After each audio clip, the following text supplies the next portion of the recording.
Hello and welcome to Bicycle Touring Talk, episode number 11. I am George Schlacek, The one and only. telling you all about how I got my feet wet with bicycle touring. And in this episode, I'll tell you all about my adventures in New Orleans, the Big Easy. The world is reading about it, and destinations are fake. You can order the book on Amazon. A link will be in the description. After a night of camping in the heart of Biloxi, my goal was to reach New Orleans the next day. I was off to a late start, waiting for the condensation inside my tent to dry up. This allowed me to check out the couch surfing site one more time.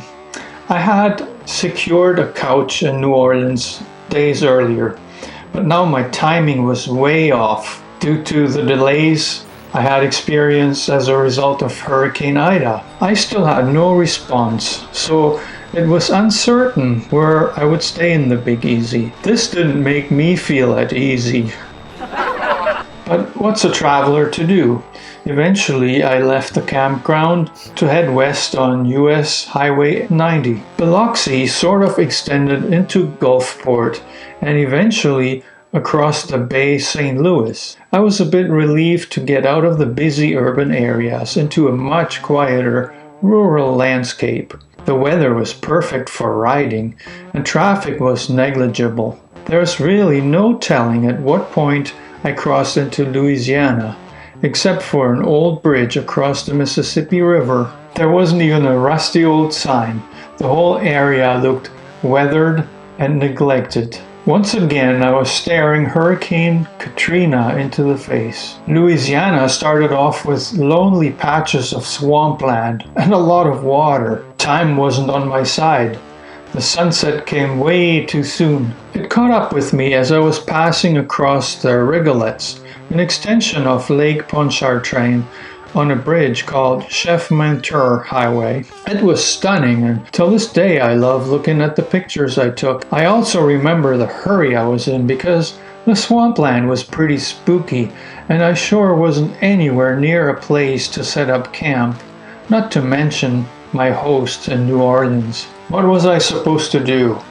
I put some extra effort into my ride, in the hope of reaching the city from where I could surely figure it out, or so I thought. The eastern part of New Orleans didn't look inviting. It was downright creepy and spooky at night. Didn't feel secure at all.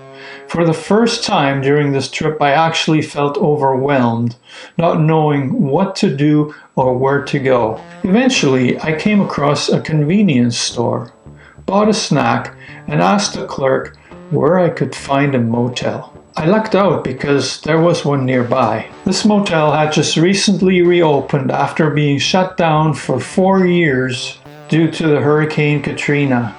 Got damaged. I was grateful for having found a place for only $40 a night. However, that was probably the creepiest motel I had ever seen.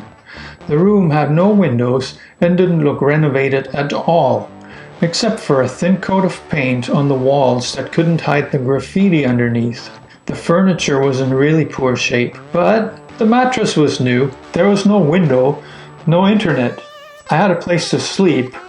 That was about it. Believe it or not, sleep came easy, in spite of people going in and out and hearing voices. The next morning I got out of that place early. It felt good to be outside and making my way into the city in good daylight. The further I went, the more I could not miss the mark of Hurricane Katrina. The catastrophe had hit this city 4 years prior. It was mind-boggling. Lots of abandoned houses, some boarded up, others in ruins, and yet others down to overground foundations. This city was a long way from recovery. Well, I eventually found a gas station with a working payphone and I dialed Chuck's number. To my relief, there was actually an answer. The conversation went like this.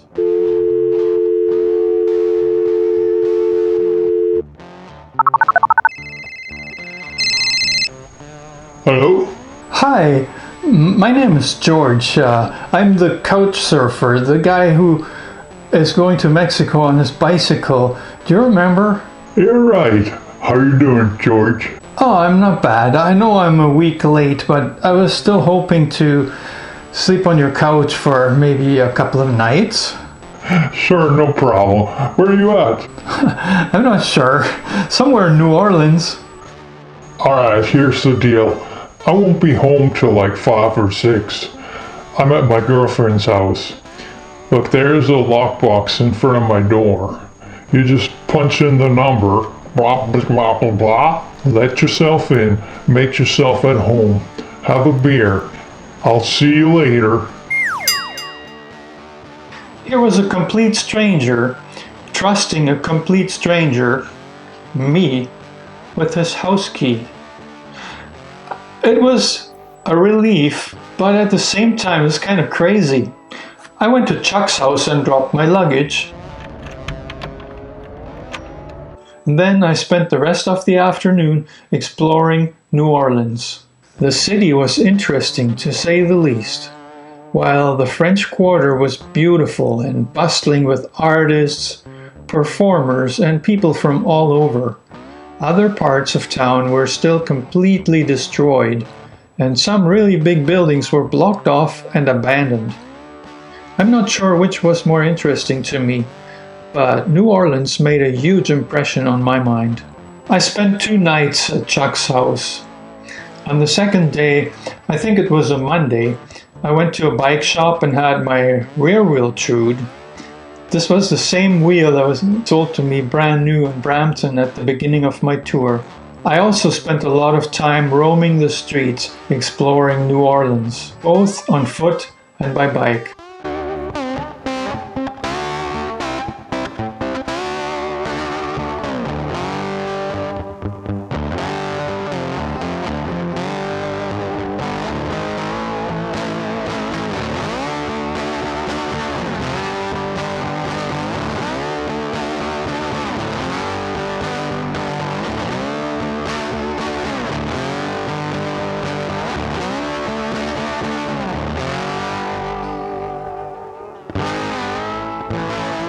I only got to meet Chuck the second evening.